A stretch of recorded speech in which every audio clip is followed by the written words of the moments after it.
Dia de Cortes, divulguei aí no chat. É preciso reconhecer que, em matéria de recursos humanos, as nossas Forças Armadas estão entre as mais preparadas do mundo. Os nossos pilotos são excepcionais. Os nossos submarinistas assombram nas manobras que envolvem outros países. Os nossos submarinistas são muito bons. Os nossos fuzileiros navais, os nossos paraquedistas, nossas forças especiais são muito bem formadas. Agora, não basta você ter o soldado bem formado, você precisa do equipamento. Como é que você vai colocar um piloto formado, com muito rigor no Brasil, para pilotar o quê? O submarinista precisa do submarino. Os Gripens estão chegando, né? Aqueles caças, mas é pouco ainda para uma escala muito pequena do que nós precisamos. Rodolfo, nós temos 17 mil quilômetros de fronteira. Só com a Bolívia, a nossa fronteira é maior do que a fronteira dos Estados Unidos com o México. Mas, ministro, o senhor vê espaço no orçamento e até do ponto de vista político para se criar o clima para um grande investimento na área militar? Sim, senhora. Sim, senhora. Quando eu era ministro da Defesa e ministro da Ciência e Tecnologia um pouco antes, contratei uma grande economista inglesa ou americana, doutora Mariana Mazzucato, para estudar o investimento, a inovação na área de defesa. E todo investimento na área de defesa, em inovação, em indústria de defesa, ele é dual, ele tem também aplicação civil, como os Estados Unidos fazem lá. Mais da metade do orçamento de ciência, tecnologia e inovação dos Estados Unidos é para a área de defesa. E do investimento em área de defesa sai a internet e sai todos esses produtos, esses aplicativos que estão por aí. Então o Brasil tem condições. Tem que tomar providências imediatas. Quando eu era ministro da Defesa, arrumei um terreno lá no Maranhão para a instalação da 2ª esquadra. O Brasil tem uma esquadra localizada aqui no Rio de Janeiro. O Brasil tem uma base de submarinos no Rio de Janeiro. Está muito longe da Amazônia. A Marinha acha que nós podemos criar uma linha de bloqueio entre Natal e Dakar, militarizar Fernando de Noronha, como uma âncora para a Marinha em caso de emergência. Eu separei lá o terreno, transferi do Exército para a Marinha num porto de águas profundas, perto de São Luís, para fazer a 2ª base, ali perto da Amazônia. Você tem que criar uma base aeroespacial no norte do país, ou em Boa Vista, ou em Tiriós. Você tem que multiplicar os pelotões de fronteira. Você tem que multiplicar os tiros de guerras indígenas. Tem que envolver as populações indígenas, na Amazônia principalmente, criar núcleos de preparação de oficiais da reserva. Existem, né? Existem núcleos indígenas do Exército. Mas muito poucos perto do que nós precisamos. Você tem um aqui e passa 1.000 quilômetros, 1.200 para você ter o próximo. Você tem que criar muito mais. Por quê? Porque você incorpora a população indígena e os seus idiomas na área de defesa do Brasil. É isso que nós precisamos fazer. Eu acho que nós negligenciamos, porque é caro você colocar uma esquadra em funcionamento, né? Uma hora de voo de um caça é 20, 30 mil dólares pelo menos. É isso que custa. Mas você precisa disso, porque o país não é respeitado, não é levado a sério, se ele, pelo seu tamanho, não trata a defesa de forma compatível com as suas responsabilidades, que é diferente do Uruguai, é diferente da Guiana. O Brasil é um continente, tem 4 milhões de quilômetros quadrados de áreas jurisdicionais no mar. Deixa eu ouvir o Renan. Renan, por favor. De maneira clara, eu me sinto, dadas as devidas proporções, como o Churchill pré Segunda Guerra, avisando, olha, vai dar ruim. Aquele cara do bigodinho está avançando aqui, avançou nos Sudetos, vai dar ruim. O mundo está indo para um clima de guerra fria e que está cada vez mais quente. E as principais nações dispõem de tecnologias que a gente nem tem ideia na área militar. Não pouca gente acompanhou e pouca gente cobriu no Brasil o que foi o manifesto da Palantir, que é a principal empresa de tecnologia militar hoje dos Estados Unidos. São técnicas de guerra, técnicas de cybermilitares, drones, estratégias das mais diversas, que o Brasil nem sequer possui ferramentas para iniciar esse enfrentamento. Alguns dizem que até teriam usado isso na invasão lá para pegar o Maduro. Sim. Os relatos dos militares venezuelanos são assustadores. Eu nunca vi o tipo de técnica que foi utilizada aqui. Nós não temos hoje condições de defender o nosso próprio território num conflito. Só que o nosso território é cobiçado. Como você colocou na sua pergunta inicial, nós dispomos das terras raras, de recursos naturais, água, território, solo fértil, e nós somos um terreno em disputa. A China estava tentando fazer sua ocupação geopolítica aqui na América Latina, e os Estados Unidos nos veem como reserva estratégica. Então nós estaremos no meio desse conflito. E é um conflito que vai chegar para as Américas, e nós temos, por necessidade, se quisermos manter o nosso território de dimensões imperiais, continentais, temos como necessidade nacionalista manter o nosso país íntegro, se defendendo usando o que há de melhor em técnica. E nós temos uma oportunidade que, assim, foi nos dada por Deus, que foram as terras raras. Boa parte dos equipamentos militares de última geração, a indústria de semicondutores, os drones, esses equipamentos necessitam das terras raras. E nós estamos discutindo agora para quem a gente vai vender a terra rara.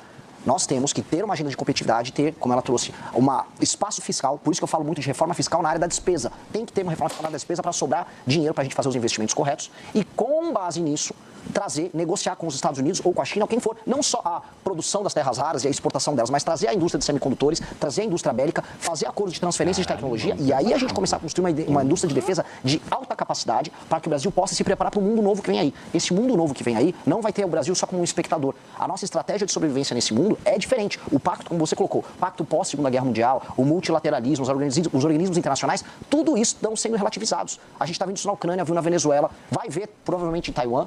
E nós temos que agora estar pronto para esse mundo. Esse mundo é um mundo que... Taiwan não.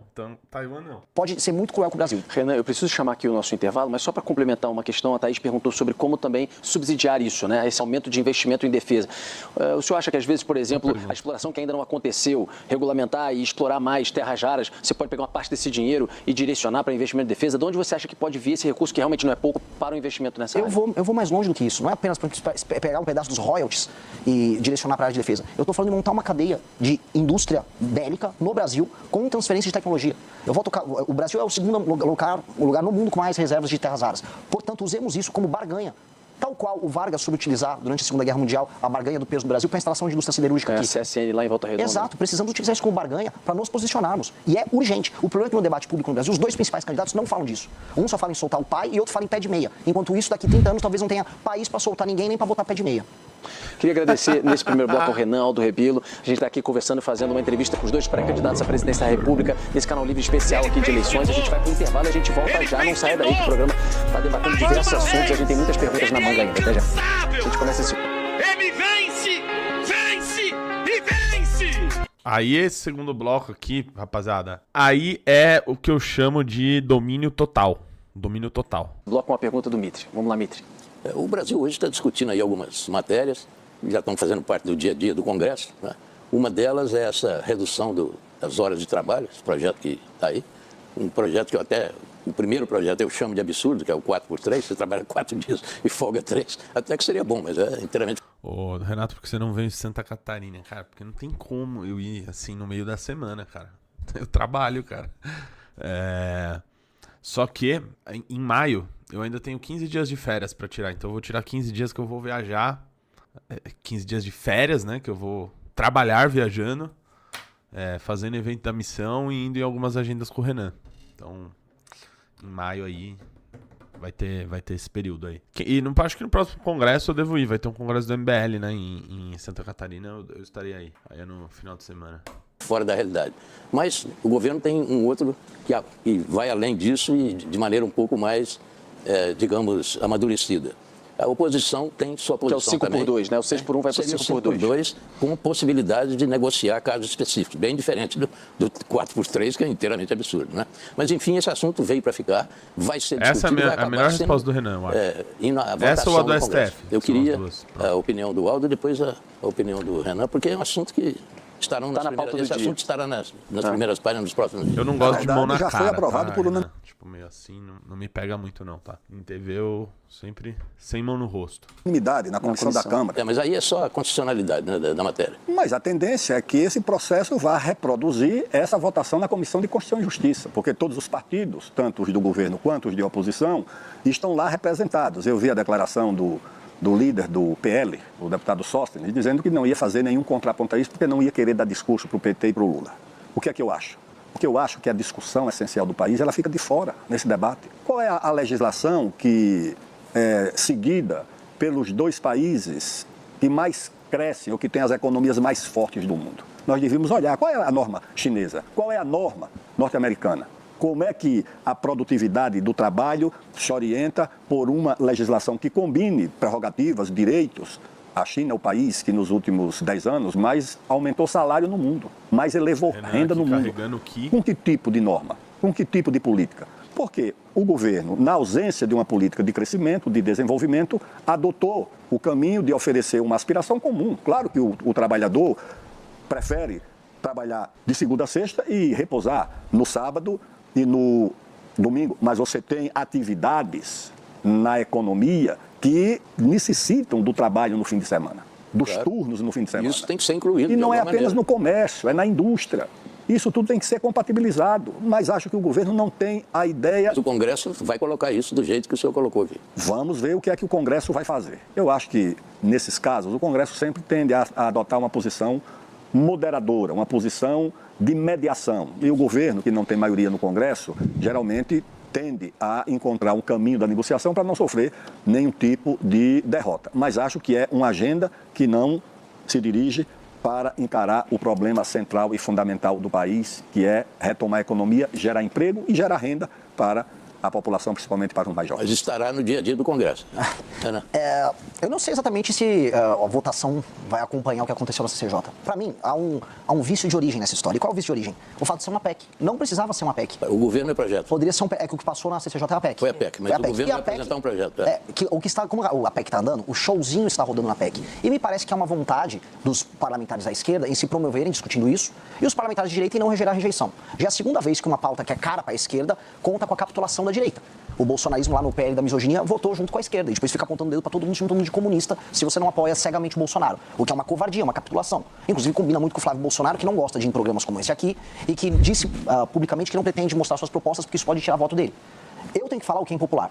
Este projeto, ele é picaretagem. E é picaretagem para pegar, especialmente trabalhadores urbanos, que gastam boa parte do seu dia no trânsito. E é uma pessoa que sai de uma periferia e vai trabalhar no centro aqui em São Paulo, demora 2 horas. Perde 2 horas para ir, 2 horas para voltar. Quando você vê, ela perde mais de 20 horas, uma semana, só em trânsito. Perde tempo de ficar com a família, tempo de ficar com os amigos, tempo de se qualificar, tempo de fazer um curso, um treinamento. Essa pessoa, na prática, sofre isso. Aí eles pegaram essa dor e estão tentando voltar a ter um tipo de conexão com o trabalhador comum. Conexão que eles perderam porque passaram os últimos anos só falando de sou trans ou não sou mulher ou não sou. Umas discussões bizantinas que não têm utilidade prática nenhuma para o trabalhador. E eles, em pesquisa, o PT já encomendou pesquisa, viram que eles estão perdendo esse trabalhador. Então eles puxaram essa pauta simplesmente para poder voltar a crescer em termos eleitorais com essa população.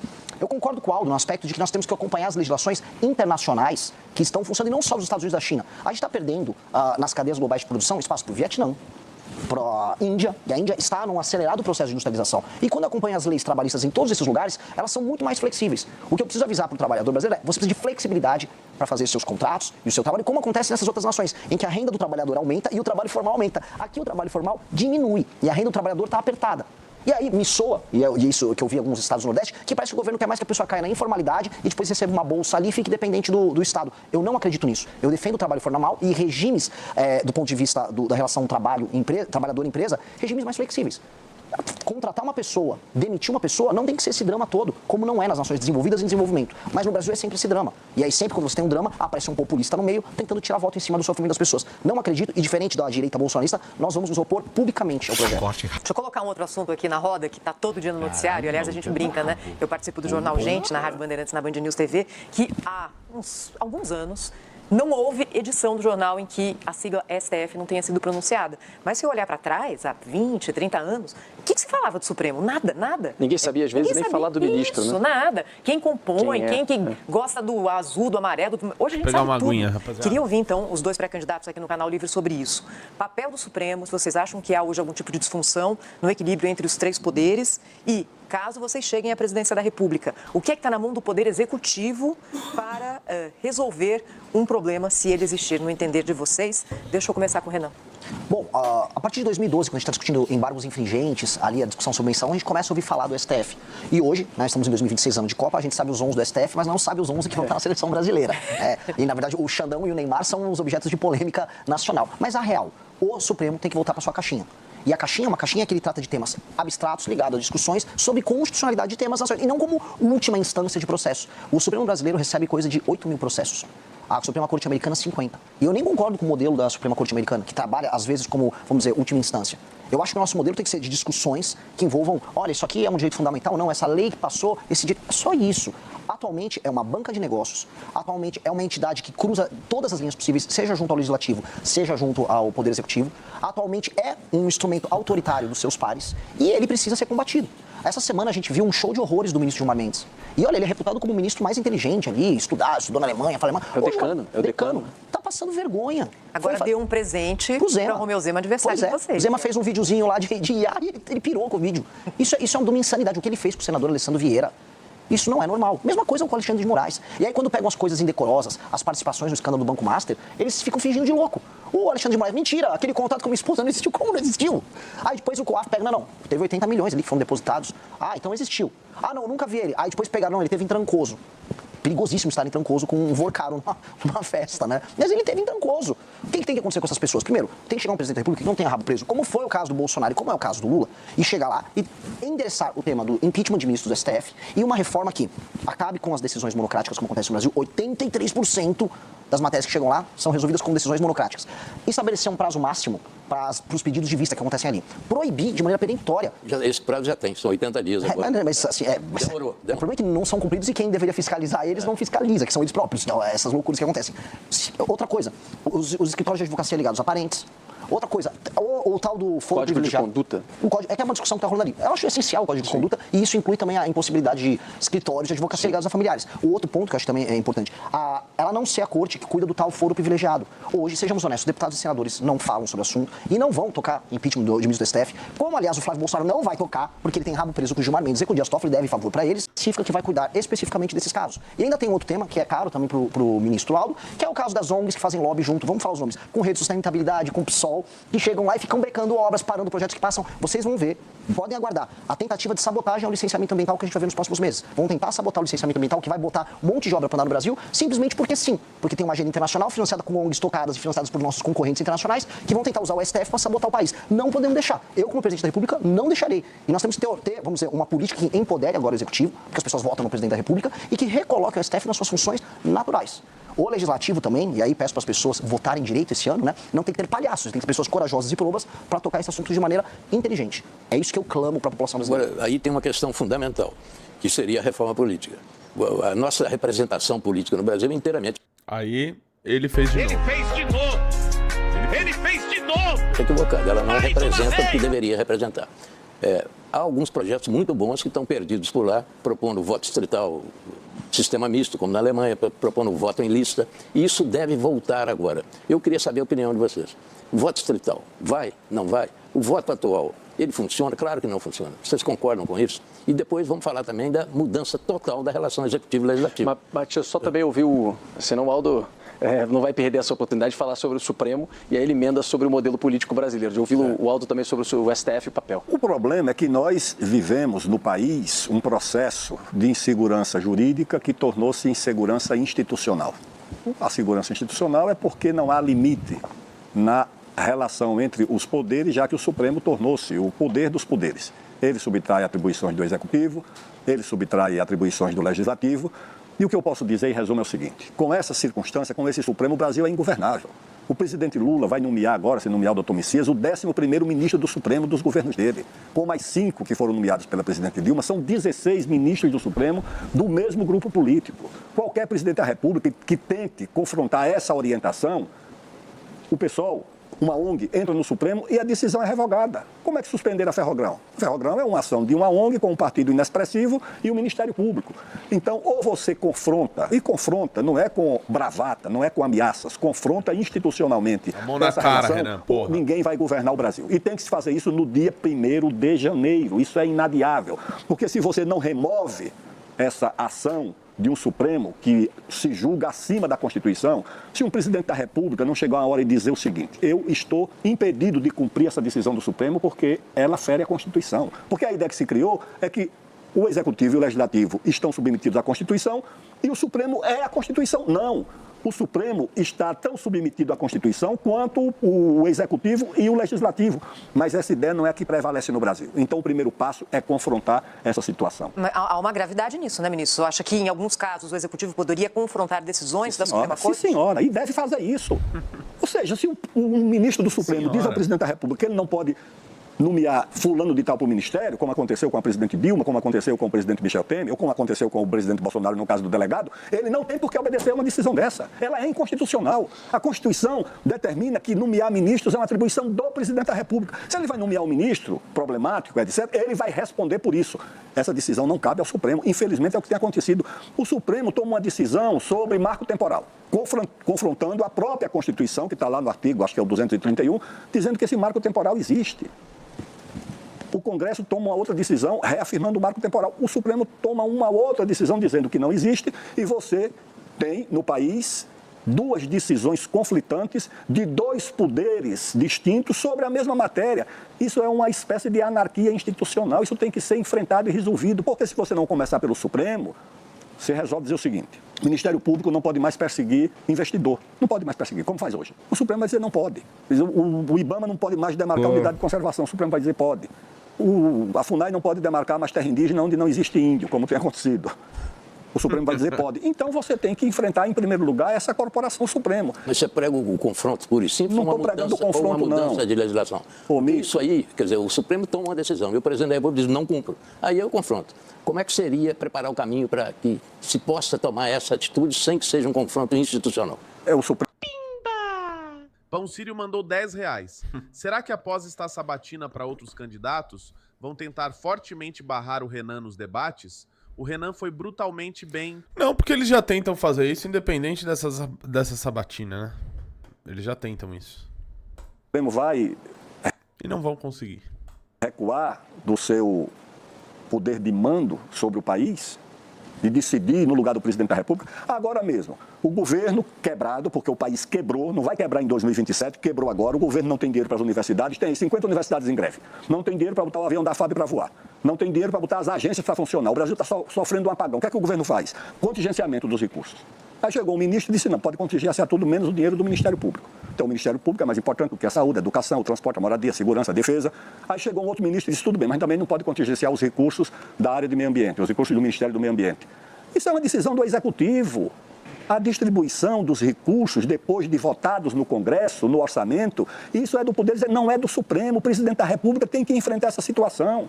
E ao invés dessa paralisia, dessa anarquia institucional, muitas vezes é melhor o confronto mesmo. E vamos ver o que acontece. Por quê? Porque isso que está acontecendo para o país. É isso o que não pode continuar. O Supremo Tribunal Federal é uma instituição importante, mas ela transformou-se numa instituição absolutamente protagonista de tudo. Eu fiz campanha de anistia, de constituinte, de liberdades democráticas.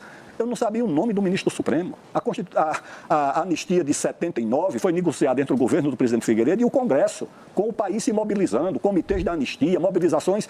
Eu não vi um ministro do Supremo se pronunciar sobre isso. Isso foi uma coisa da política, do Congresso, do governo. Agora não, o Supremo quer decidir sobre tudo, se miscuir sobre tudo, e isso gera a insegurança institucional.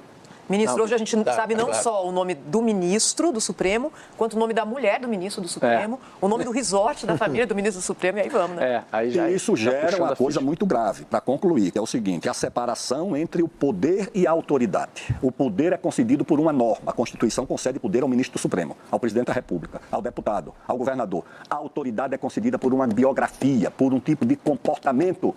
E nós, no Brasil, estamos assistindo o poder indo para um lado, mantido pela norma, pela lei, pela Constituição, mas a autoridade se esvaindo, principalmente onde ela deveria ser mais forte. Deixa eu só responder aquela pergunta minha. Sim, só para equilibrar a questão de tempo, eu vou pedir só para o Renan responder a questão de reforma política, se o senhor entende que voto distrital pode ser um caminho ou não, e aí eu vou contigo nessa resposta e a gente depois encaminha, que eu preciso equilibrar o tempo aqui. Não, perfeito. Posso até dar um pitaco, trazer um caso claro no que a gente está discutindo aqui? Esse tema do STF é muito importante. Não dá pra gente, infelizmente, ele cobre muito espaço. Caso claro, eu estou falando muito. Dia 5 de janeiro, algumas áreas do Brasil que estão sob comando do crime, eu vou colocar em estado de defesa. Eu tenho certeza absoluta que vai vir uma ação do PSOL vai botar uma ação e vai vir um ministro vai dar uma decisão monocrática barrando. Só que se o pedido do estado de defesa passa pelo processo legislativo certinho, obtive a maioria, conseguir, aí a decisão ilegal não se cumpre.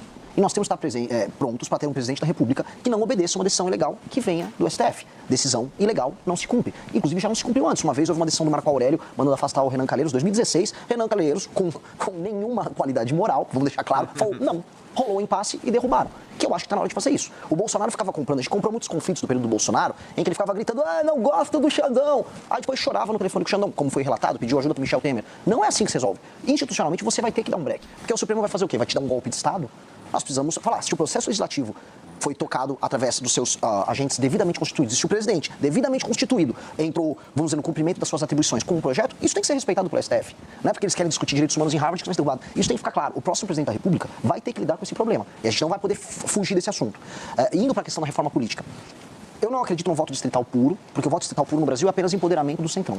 E a gente tem um modelo político através de emendas e cooptação que é um desastre. E a gente, quanto mais roda o Brasil, mais a gente vê que existe uma versão do voto distrital, que são os políticos que cooptam, vamos dizer, as prefeituras locais, distribuem emendas, compram o voto e se mantêm com suas famílias por muito tempo. A reforma que eu quero, eu chamo de lei de responsabilidade gerencial. É uma norma que altera a seguinte coisa: o sistema de incentivos para o funcionamento das prefeituras. E o foco tem que ser no prefeito. Um prefeito, hoje, ele ganha uma eleição fazendo um show do Wesley Safadão com a emenda do deputado aliado, e aí compra de voto puro e simples. Isso os municípios pequenos do Brasil funcionam assim, e a gente não pode fugir disso. Até porque não existe democracia na prática no Brasil. Um país em que tem compra de voto, a gente tem uma democracia nominal. As pessoas são cooptadas no período eleitoral, seja pela máquina pública, seja pela compra de votos, seja pelo caixa 2, votam ali no grupo familiar e o jogo segue.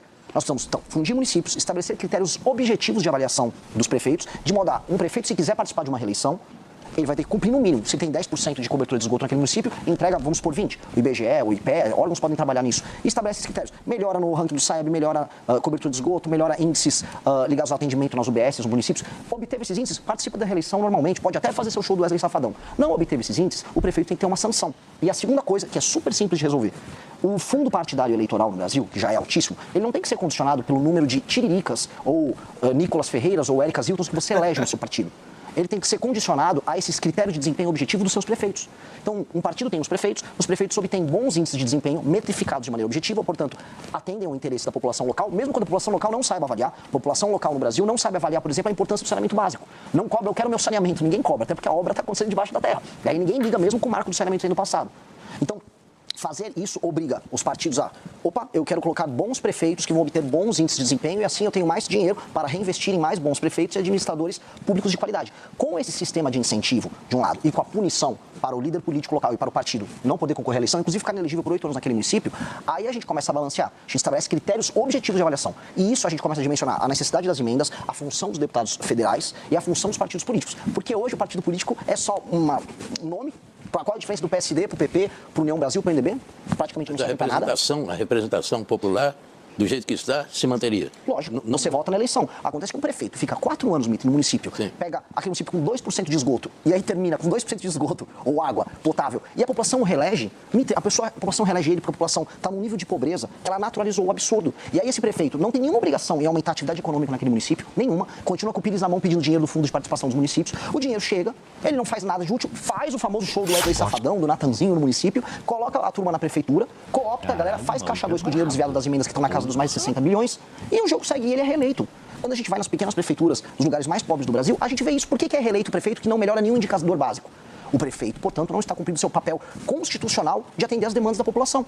E a população não sabe avaliar. A gente vai precisar ajudar a população a avaliar de alguma maneira. E esses critérios objetivos têm que estar presentes nisso. A não ser que a gente aceite as coisas como elas estão. Tudo bem, eu vou ver o Maranhão para sempre, sem rua, sem esgoto e com uma atividade econômica baixíssima. É isso que a gente quer? A gente chama isso de democracia?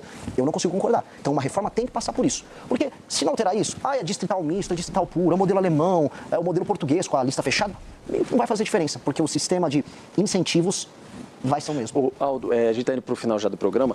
O senhor é um nacionalista, o senhor tem a origem lá no Partido Comunista. Aqui eu tô olhando para Renato Batista, que tava assim, ó, lá no bastidor. Como a Thaís agora há pouco lembrava. Qual a sua posição sobre as privatizações? A gente está vendo, por exemplo, algumas estatais como Correios, né, apresentando um déficit gigantesco nesses últimos anos. O senhor, caso presidente, manteria essas empresas estatais ou o senhor pensa em privatizações? Privatizar ou não privatizar não é uma questão de princípios, é uma questão de necessidade. O Brasil, quando construiu empresas estatais, é porque o setor privado não tinha interesse em, por exemplo, fazer siderurgia no Brasil. Então, o Vargas arrumou lá um fundo americano de 100 milhões de dólares e fez Volta Redonda. Depois, o Brasil fez petroquímica, aí já com um capital de participação do Estado, 1/3, do setor privado nacional, 1/3, e do setor privado estrangeiro, 1/3. Aí nós fizemos as indústrias de petroquímica. Nós fizemos a celulose também, principalmente em Aracruz, com esse investimento público. Onde o capital privado tiver condições de resolver, de tocar, não tem por que o Estado se meter. Agora, se o setor privado não tem interesse em fazer uma empresa de pesquisa agropecuária como a Embrapa, aí você tem que colocar o Estado. Se o Estado não tem condições de montar uma escola de engenharia como o ITA, o Instituto Tecnológico da Aeronáutica, e depois fazer um centro de tecnologia aeronáutica e depois fazer uma indústria aeronáutica como fez a Embraer, o Estado toma a iniciativa. Então você tem que combinar, como no mundo inteiro, nos países que souberam combinar o dinamismo, a criatividade da iniciativa privada com o apoio e a iniciativa do Estado, onde isso foi importante, é o que o Brasil tem que fazer. O Brasil não tem que inventar e dividir o seguinte, ou é público, ou é empresa pública, ou é empresa privada. Não, o Brasil tem que combinar eficiência, tanto na atividade pública quanto na atividade privada. E fazer com que a combinação dessas duas ações resulte no interesse nacional. Ali tem uma atividade que pode contar com a presença do empreendedor privado, seja ele nacional ou internacional. Muito bem, vamos. Como o chinês fez e está fazendo a produtividade. Renan, privatizações.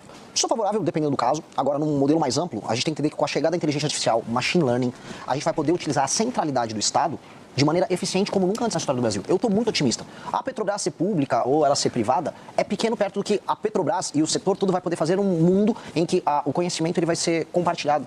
É uma novidade muito grande nisso. Um exemplo, mais que não seja uma empresa pública, o SUS, com o uso da inteligência artificial, do machine learning, do pronto... Aqui, ó. Calma. Ela é bem interessante. Os nossos problemas já são consulta com ligados a um território muito... O Brasil tem dimensões continentais, né? Então os desafios também são... Não, essa pergunta aqui, do resolvê-los. O SUS sofre um problema paradoxal. Os especialistas no Brasil dizem que é uma Tá aqui, ó, a partir dos 4h30. A gente treinou isso aqui.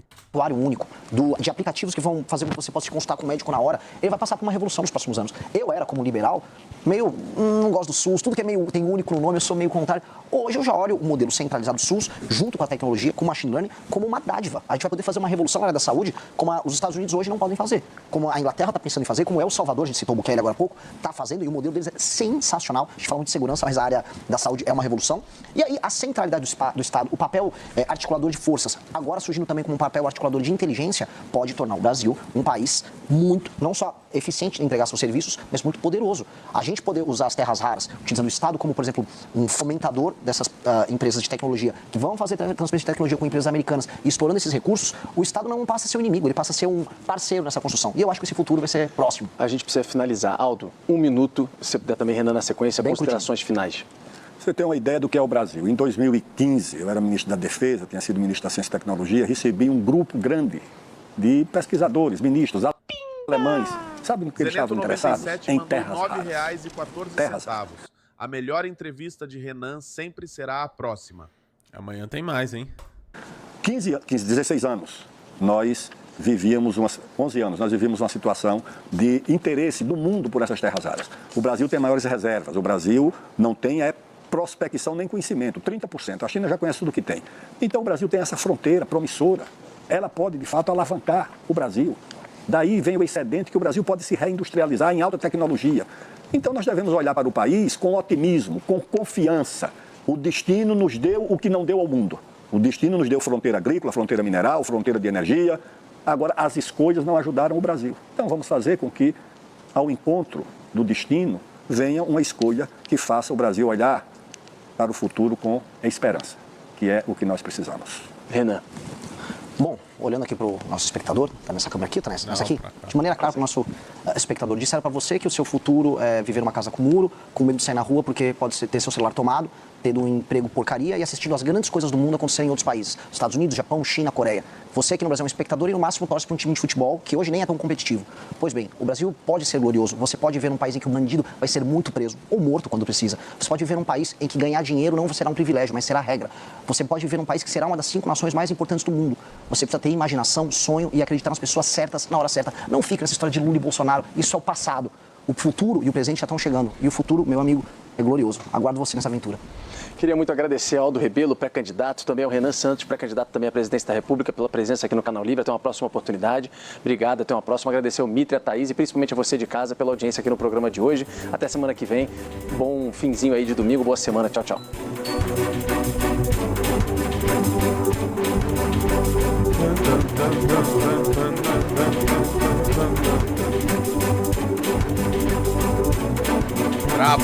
Bravo. E agora tá começando na Band, né? A gente assistiu na Band News, que vai ao ar antes. E agora foi ao ar na Band, tá? Então tá lá, passando agora aí pra quem quiser ver na televisão.